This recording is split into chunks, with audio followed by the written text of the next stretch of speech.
Alright, so this is an excerpt from our course on compression. You can simply click the link in the description below to join in on the course where we dive much deeper and more in-depth into the various compression types, styles, and techniques, where you see how we use different types of compressors on vocals, drums, and even mastering processes as well.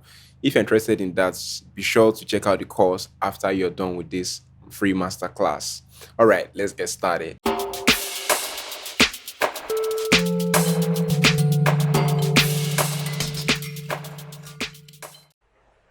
So we're going to see how these compressors stack up for vocal. We're going to do this for vocal, then for drums.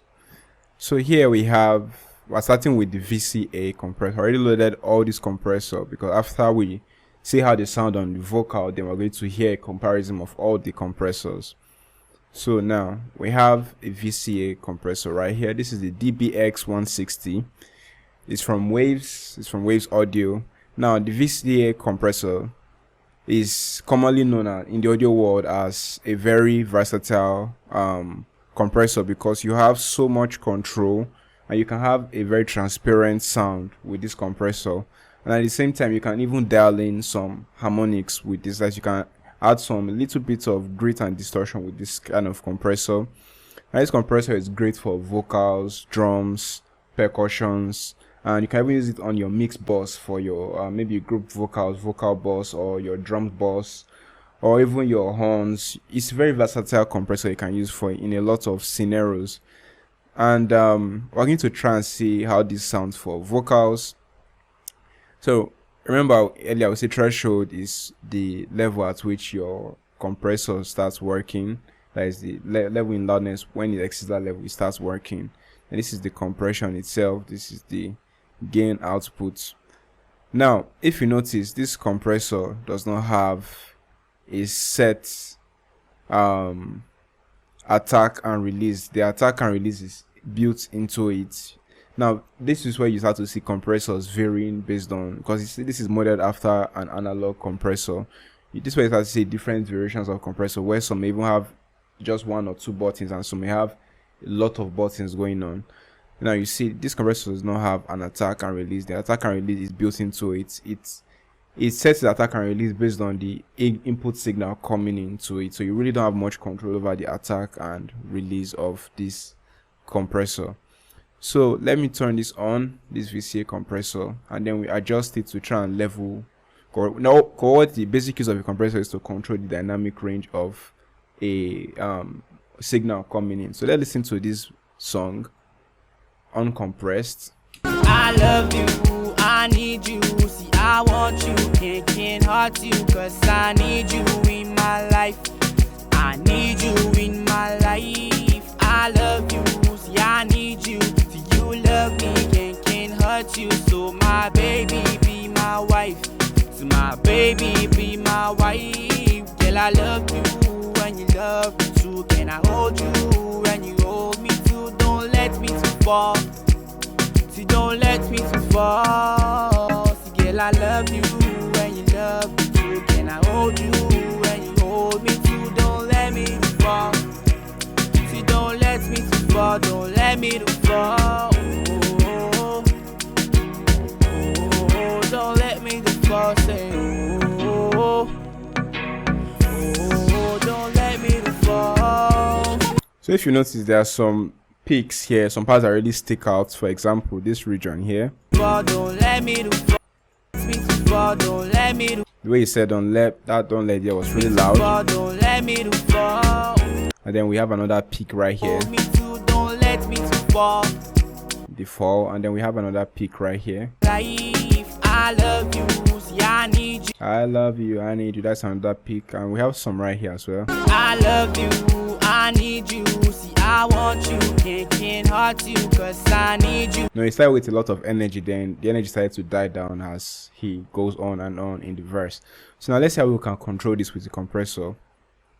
We turn this on, and then we'll listen to it before any setting. I love you, I need you, see I want you, can't hurt you, cause I need you in my life, I need you. This is already doing a lot of control already. It's already setting the threshold and controlling the loudness of the vocal. Let me turn it off so I see the difference. I love you, I need you. Versus I love you, I need you. See, I want you, can't hurt you, cause I so either way, let me show you what this compressor can do. So let's start by setting our threshold. I love you, I need you. See, I want you, can't hurt you, cause I need you in my life. I need you in my life. I love you, I need you. See, I want you. And you notice a lot of compressors have the way they show their threshold. Some might show the threshold in -5, -10, -15, -20, then 1, then 5, 10, 15, 20, 25. Some might just have a slider to control it. Some show it in decibels, some show it in fractions, some show it in decimal. But whichever way, when you set the threshold, for example, when I reduce the level, for example, see, you can see the vocals. You can see the vocal relating to the mix. When I turn it back up, you see the vocals coming up, and there's a point where the threshold simply will not allow the compressor to work. I love you, I need you. See, I want you, can't hurt you, cause I need you. It's barely doing anything anymore because it's far below the threshold. So let's set the threshold somewhere around here and see. I love you, I need you. See, I want you, can't hurt you, cause I need you in my life. I need you in my life. I love you, see, I need you. See, you love. So the next one to do is set the ratio. Typically for most compressors that I use, when you have access to the ratio, I usually stick within 3.5 to 4.5. And this compressor here by default it shows us 4, but let me take it a bit down. I don't want it to be over compressed because this is not a very dynamic vocal, by the way. It's just some peaks here and there. By the way, signals that exceed the threshold are called peaks. I love you, I need you. See, I want you, can't hurt you, cause I need you in my life. I need you in my life. I love you, see, I need you. Alright, then now let's remember we talked earlier about gain compensation. This does not have gain compensation. What it does here have is output gain, where I can simply just increase the levels. I love you, I need you. See, I want you, can't hurt you, cause I need you in my life. I need you in my life. I love you. So now let's see the difference, whether it actually worked. I'm going to turn it off now. I love you, I need you. Versus I love you, I need you. See, I want you, can't hurt you.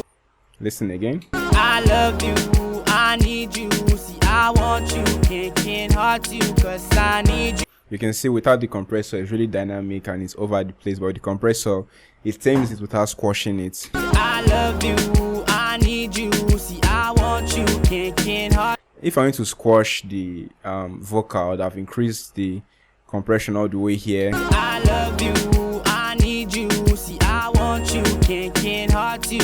Which will make it sound unnatural. Let me solo the vocal so you hear. See, I love you, I need you. See, I want you, can't hurt you, cause I need you in my life.